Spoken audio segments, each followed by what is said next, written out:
karena satu-satunya spesialis bedah yang menggabungkan antara teori dan seni itu cuma bedah plastik. Orang terlalu lama duduk atau tirah baring itu kan di bokongnya, kan ada luka ya. Nah itu kalau nggak sembuh-sembuh itu bisa dikonsulkan ke bedah plastik, kita insya Allah bisa menyembuhkan.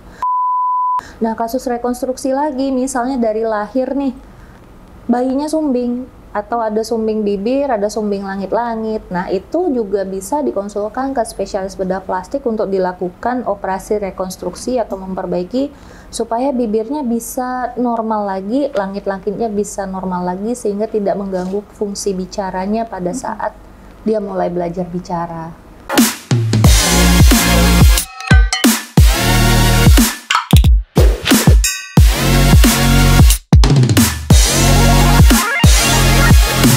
Hai Sobat MMC, kembali lagi dengan aku Aini dalam acara Tanya Dokter, tanya-tanya seputar kesehatan bersama dengan dokter. Kali ini temanya akan kita bahas seputar bedah plastik, suatu kebutuhan atau kecantikan bersama dengan Dokter Nova, spesialis bedah plastik. Halo dok. Halo, salam kenal Sobat MMC di mana saja Anda berada. Perkenalkan saya Dr. Nova Primadina, dipanggil Dr. Nova dari Rumah Sakit Manyar Medical Center Surabaya. Yeay. Nah dok, membahas seputar bedah plastik, itu arti kata plastik sendiri sebenarnya apa sih? Apakah betul bedah plastik itu menggunakan plastik dok? Atau kita sebutnya operasi plastik, itu sebenarnya gimana gitu ya? sih konsepnya? Jadi bedahnya pakai plastik kresek gitu? Iya, jangan-jangan. Ya sebenarnya nggak gitu sih. Jadi sebenarnya plastik itu berasal dari kata Yunani plastikos. Plastikos yang artinya mengubah, mengubah ya. Jadi memang prinsipnya bedah plastik itu adalah merubah bentuk. Nah, merubah bentuknya itu ada dua, bisa yang cacat jadi sempurna, normal lagi, itu biasanya disebut rekonstruksi. Tapi ada juga orang yang sudah normal, sudah cantik nih, mau dibuat lebih cantik lagi, dirubah ya, kan tetap dirubah tuh konsepnya. Nah itu namanya estetik, bedah plastik estetik. Jadi seperti itu. Berarti ada dua dok ya, bedah plastik rekonstruksi dan estetik. Oke. Nah untuk jenis-jenisnya itu ada nggak sih dok kasus-kasus tertentu dari bedah plastik estetik atau rekonstruksi? Contohnya seperti apa? Kalau bedah plastik estetik mungkin yang sudah sering banyak dikenal ya. Mancungin hidung, memperbesar payudara, terus atau bikin tirus, iya kayak artis-artis Korea itu. Nah itu cenderung bedah plastik estetik tuh biasanya.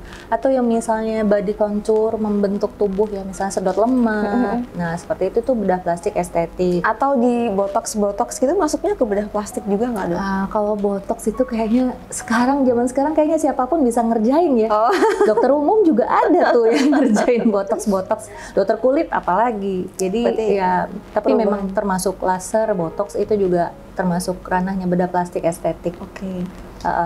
Tapi kalau yang paling sering orang nggak tahu tuh sebenarnya yang rekonstruksi itu apa aja. Nah, kadang kan yang terkenal di media sosial tuh pasti kayak operasi plastik, mancungin hidung, bikin tirus atau nggak bibirnya biar kayak Kylie Jenner, gitu kan, Jolie ya. Yang itu kan medok gitu kan, cuma nggak banyak yang tahu rekonstruksi itu seperti apa gitu. Dari contoh-contoh jadi kalau rekonstruksi itu kasusnya banyak sebenarnya. Ya contohnya luka bakar tuh. Nah itu kan kalau kena luka bakar kan kulit kita jadi jelek ya. Nah itu bisa diperbaiki di bedah plastik. Atau luka yang nggak sembuh-sembuh. Contohnya satu lagi, misalnya kalau orang terlalu lama duduk atau tirah baring, itu kan di bokongnya, kan ada luka ya. Nah itu kalau nggak sembuh-sembuh, itu bisa dikonsulkan ke bedah plastik, kita insya Allah bisa menyembuhkan. Nah kasus rekonstruksi lagi, misalnya dari lahir nih, bayinya sumbing, atau ada sumbing bibir, ada sumbing langit-langit. Nah itu juga bisa dikonsulkan ke spesialis bedah plastik untuk dilakukan operasi rekonstruksi atau memperbaiki supaya bibirnya bisa normal lagi, langit-langitnya bisa normal lagi sehingga tidak mengganggu fungsi bicaranya pada saat dia mulai belajar bicara. Nah itu contoh kasus-kasus rekonstruksi. Ada lagi misalnya kanker kulit. Nah, awalnya mungkin sepele nih, cuman andeng-andeng kecil, Tai lalat, tai gitu lalat, ya. tai lalat. Nah, terus lama-lama tambah besar. Nah, akhirnya jadi kanker. Nama kankernya biasanya basalioma. Nah, itu bisa kita sembuhkan. Jadi kita buang kankernya. Memang kulitnya jadi banyak terbuang ya. Nah, terus kemudian kita perbaiki supaya mendekati normal. Jadi nggak kelihatan kalau pernah dioperasi atau dibuang kulitnya, karena kita punya trik tersendiri untuk memanipulasi bentuk wajahnya supaya tetap sama. Misalnya kalau kankernya di wajah, biasanya sering banget di pipi tuh. Nah, kalau sudah dibuang kan pipinya jadi hilang sedikit Separuh. Nah, itu gimana tuh Takutnya caranya? belang, aku nggak mau operasi dok, kan takutnya belang kulitan bekas jahitannya. Nah mungkin bedah plastik bisa menangani. Nah, sebenarnya nilai tambah bedah plastik itu di situ. Kalau Oke. misalnya Anda bawa kasus seperti itu ke bedah-bedah yang lain, mungkin nanti sembuhnya warna kulitnya nggak akan sama dengan warna kulit sekitarnya. Jadi kayak lebih gelap atau kayak tato gitu ya. Tapi kalau sama bedah plastik itu nanti bisa dimanipulasi sedemikian rupa supaya warna kulit yang bekas operasi itu sama dengan warna kulit sekitarnya. Jadi kalau sudah 1 tahun pasca operasi biasanya jarang banget kelihatan. Jadi nggak akan kelihatan tuh bekasnya. Jadi tersamar ya, tersamar. Walaupun pada beberapa kasus kalau pengambilan jaringannya terlalu banyak, mungkin ada sedikit asimetris atau tidak sama bentuknya, tapi sebisa mungkin kita akan berusaha supaya bentuknya mendekati normal. Seperti itu. Oh itu nilai plus dari bedah plastik dok ya, bagus berarti ya.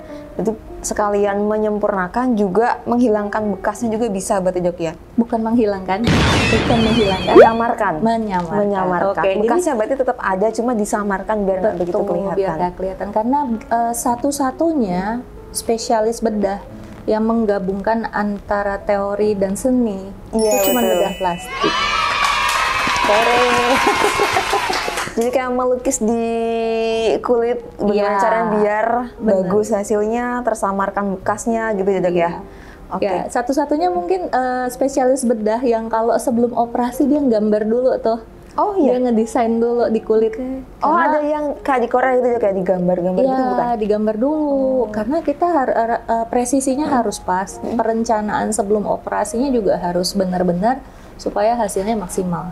Itu. Oh, berarti ada kayak konsep sebelum operasi digambar dulu gitu. Digambar dulu rencananya seperti apa. Makanya itu penting banget kita konsultasi sebelum operasi sama dokter bedah plastik. Jadi pasien itu akan mentransfer mereka inginnya tuh kayak apa sih hasil akhirnya. Nah, itu akan diberitahukan ke dokter bedah plastik, kemudian dokter bedah plastik itu akan menentukan ini memungkinkan nggak sih untuk memenuhi ekspektasi dari si pasien. Kalau tidak, mereka akan berkomunikasi untuk mengambil jalan tengahnya. Ini enaknya gimana nih? Pasien pengen seperti apa, dokter realitanya kemungkinan akan bisa seperti apa, nanti digabung di tengah-tengah. Ya syukur-syukur bisa memenuhi ekspektasi pasien nih, tapi kalau misalnya enggak, paling enggak mendekati. Oke, berarti itu juga termasuk hal-hal yang harus diperhatikan sebelum melakukan atau memutuskan untuk operasi dok ya. Tapi ada hal yang lain nggak sih dok? Misalnya si pasien ini punya indikasi ke diabetes mungkin, kan salah satu penyembuhan luka itu juga faktornya karena gula darah. Itu biasanya ada hal yang harus diperhatikan atau diedukasikan lagi ke pasien dok? Nah, itu sebenarnya memang komunikasi yang paling penting ya, karena sebelum operasi, apapun riwayat penyakit pasien sebelumnya, itu wajib diberitahukan kepada dokternya. Karena kenapa? Kadang-kadang setelah selesai operasi itu ada komplikasi. Contoh kalau dia ada penyakit diabetes, biasanya akan disertai dengan gangguan penyembuhan luka. Makanya wajib dikasih tahu sebelumnya supaya kita bisa antisipasi obat-obatan setelah operasinya akan diberikan apa untuk kontrol gula darahnya supaya penyembuhan lukanya tidak terganggu. Kalau penyembuhan lukanya bagus, otomatis nanti hasil operasinya juga akan lebih baik. Tapi kalau nggak dikasih tahu nih, kan dokternya nggak tahu. Nah, terus nggak dikasih obat pengontrol gula darahnya tinggi, lukanya bisa lama sembuhnya dan itu akan berpengaruh sama hasil akhir penampakan lukanya. Jadi lukanya bisa jelek. Harusnya bisa bagus, jadi ada bekasnya.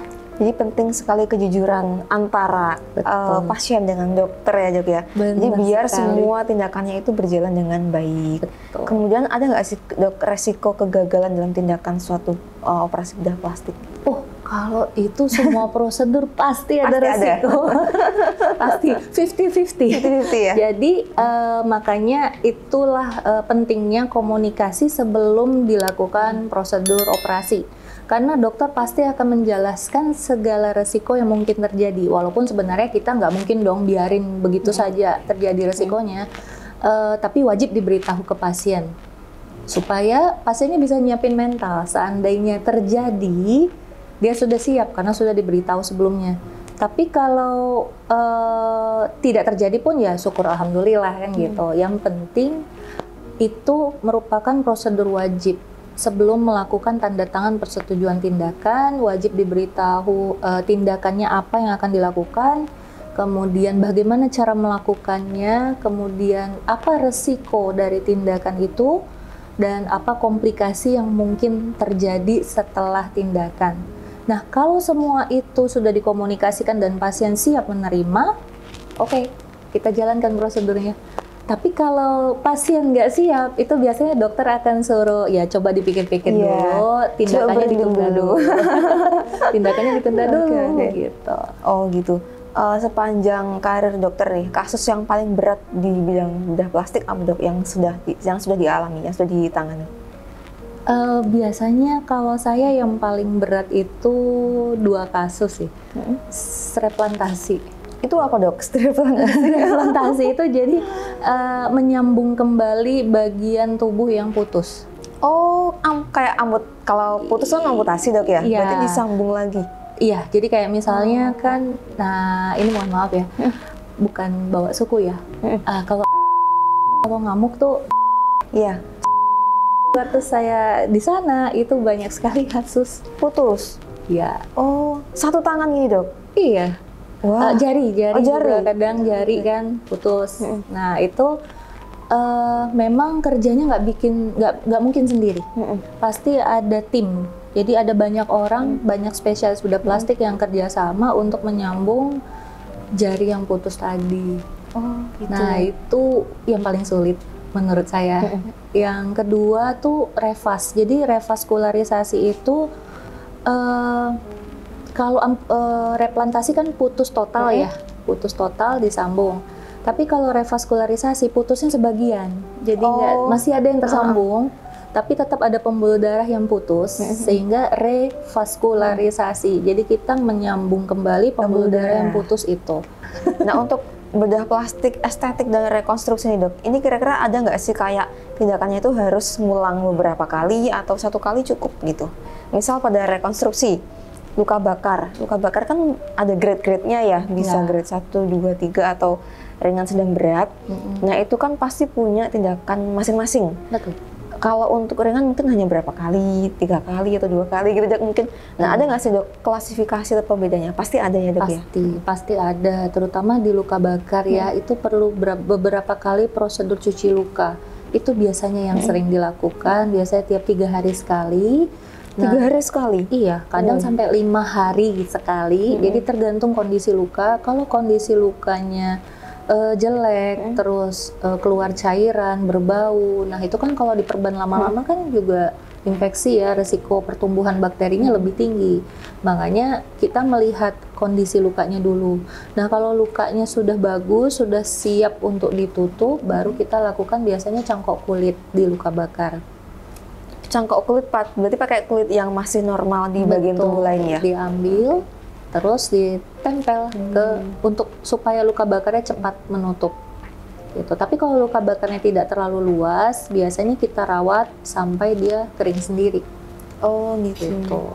Tapi kalau luka bakar itu kan ada kan beberapa kasus terkenal dari luar negeri sih yang dulu sempat saya baca itu karena disiram air keras kayak gitu-gitu akhirnya jadi merubah tekstur dari wajah atau enggak kulit. Nah itu ternyata butuh operasi beberapa kali. Tapi memang tidak bisa kembali seperti semula Dok ya memang. Nah prinsipnya di sini walaupun plastik tadi yang asal katanya plastikos mengubah, tetap gak akan bisa menyamai ciptaan Allah. Betul. itu perlu digarisbawahi. Jadi iya. setiap prosedur ada batas dan plus minusnya gitu. Makanya Jadi itu tadi penting mengkomunikasikan ekspektasi dari pasien dengan kenyataan yang bisa dibuat oleh si dokter supaya bertemu di titik tengah. Karena kadang-kadang kan ada pasien yang wah ekspektasinya terlalu tinggi, sementara si dokter memikirkan wah ini kayaknya nggak cocok nih kalau begini nanti bentuk wajahnya udah nggak simetris atau misalnya yang nggak enak dilihat gitu kan. Contoh nih, kita kan orang Asia. betul. Nah terus kalau misalnya hidung mau dibuat setinggi Orang Amerika.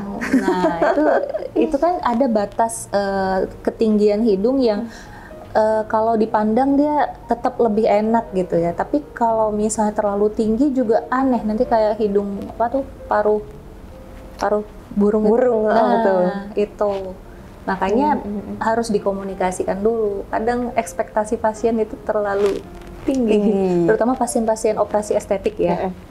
Biasanya kalau rekonstruksi mereka akan cenderung puas kalau sudah mendekati normal. Karena kan dulunya cacat, terus jadi kembali kayak orang normal. Itu biasanya dia sudah bersyukur banget. Iya, karena memang itu masuk ke dalam segi memang kebutuhan dia untuk bukan untuk cantik atau tampannya, tapi untuk gimana caranya biar bisa pulih dari keadaan saat itu. Tapi kalau estetik memang kebutuhan jelas saya ingin mempercantik diri. Tapi ada nggak sih dok kasus itu kan lebih ke perempuan ya? Kalau laki-laki misalnya mau mancung itu ada nggak sih dok kasusnya? Ada ya. Pasti, apalagi zaman sekarang itu penampilan itu penting. Nomor 1 ya dok ya? Iya, nomor 1. Berarti memang bukan hanya untuk perempuan aja nih bedah plastik, tapi juga laki-laki banyak juga tergantung memang keinginan dari si pasien dia mau mempercantik diri atau memang mau memperbaiki jaringan yang rusak gitu dok ya. Nah dok, kalau misalnya sahabat atau sobat MMC di rumah nih mau konsultasi ke dokter Nova, kira-kira jadwal polinya hari apa aja dok? Saya kebetulan ada di sini setiap hari Senin pagi dari jam 8 sampai jam 10 pagi. Jadi dipersilahkan datang. Bisa bilang mau konsultasi sama dokter Nova gitu. Oke sobat MMC, kalau misalnya mau konsultasi bisa datang di hari Senin jam 8 sampai jam 10 dok ya? Iya.